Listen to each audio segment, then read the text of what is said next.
Les prix du crunch, du Nutella, des Choc-à-Pic et du Ricard pourraient bien exploser vendredi prochain, jour de l'entrée en vigueur de la loi alimentation. Cette loi interdit de vendre des produits sans aucune marge, comme l'ont souvent fait les distributeurs pour attirer des clients. Conséquence, les prix des produits d'appel pourraient augmenter d'environ 6%. Précision de Sophie Lançon et Mathilde Baron. Pâte à tartiner, alcool, café, fromage, des produits du quotidien dont le prix devrait grimper dès vendredi. Nous avons contacté plusieurs distributeurs. Ils nous ont donné de manière anonyme quelques exemples. Cette bouteille d'1 litre d'alcool anisé, normalement à 18,72 €, plus 1,61 € dans 2 jours, plus 34 centimes pour cette pâte à tartiner, plus 66 centimes pour ces 6 bouteilles de lait pour bébé, 37 centimes pour ce café soluble. Par exemple, chez Carrefour, 1000 produits seront touchés sur 25 000 références, une hausse de 35 centimes en moyenne, soit plus 5%. Le groupe en compensera une partie via les cartes de fidélité.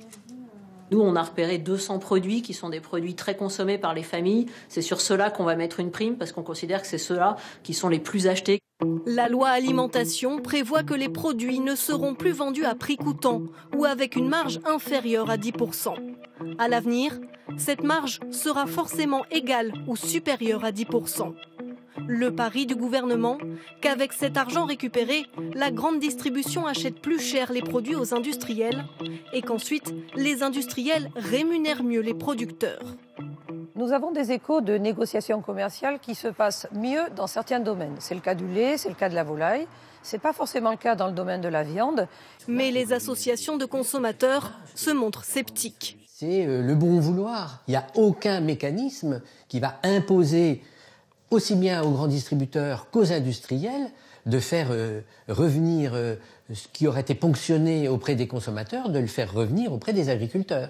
Ministères et acteurs du secteur ont rendez-vous à nouveau la semaine prochaine.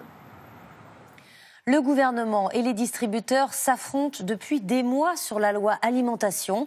Le premier assurant qu'il s'agit de protéger les agriculteurs, les seconds de protéger les consommateurs. Bien entendu, Michel